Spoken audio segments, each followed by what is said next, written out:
Happy Wednesday. Good to see you. Or, you know. So last night I had a dream. It was the weirdest dream. I dreamt that I weighed less than 1/1000th of a gram.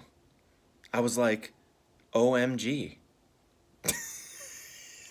That one might take you a minute. It's so bad. Okay, so I loved reading your discussion posts about Taylor Swift. You guys had some really great insights into the song, and it's clear that some of you are Taylor Swift super fans like myself. Next time she comes to town, when this is all cleared up, hopefully we can we'll get a school bus and go down to see her concert or something.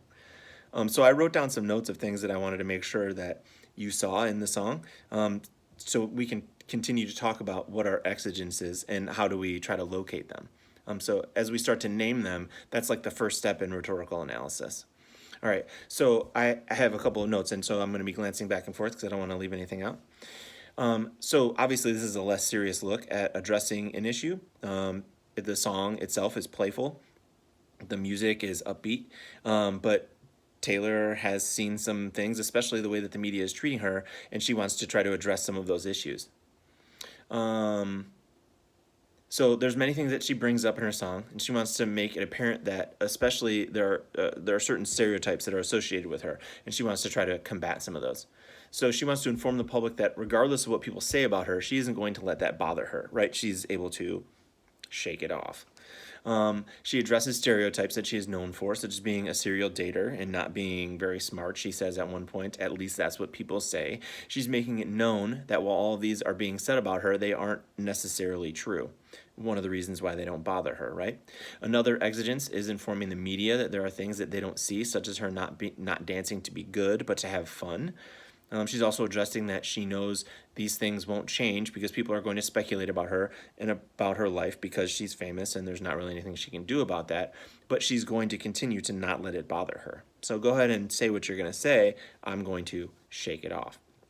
All the lyrics and the overall message of the song are addressing something that she thinks should be shared with the world. Right? So that's what the exigence is. She sees this issue. She wants to share it with the world to try to fix it. It's an issue for her. Although it is an indirect form of confronting the problem, she is getting her message out to millions and millions of people. It's indirect because she's not talking directly to the people that are saying this to her. She's sharing it with a mass audience, right? It's a song. Now, we could have a more specific text today, which is going to have a very specific audience, your assignment today. And so that changes the way in which the exigence is talked about, is delivered, is addressed. But it doesn't change the fact that there's multiple exigences. Okay, so today your assignment is going to be the same as the assignment was yesterday. You're going to go look for some exigences in a text. Now, the difference between yesterday and today is that the exigences are going to be maybe a little harder to locate because the text is much more complex. Okay? Now, I'll give you one clue, point you in the right direction. I think, although the context for the prompt does this, this is a letter from a father to a son. So just as always, when we're talking about audience strategy purpose, think about the relationship between the speaker and the audience. Now, it's a letter, so I say speaker, I just mean author. But between the father and the son, like what does that relationship fundamentally say about each person?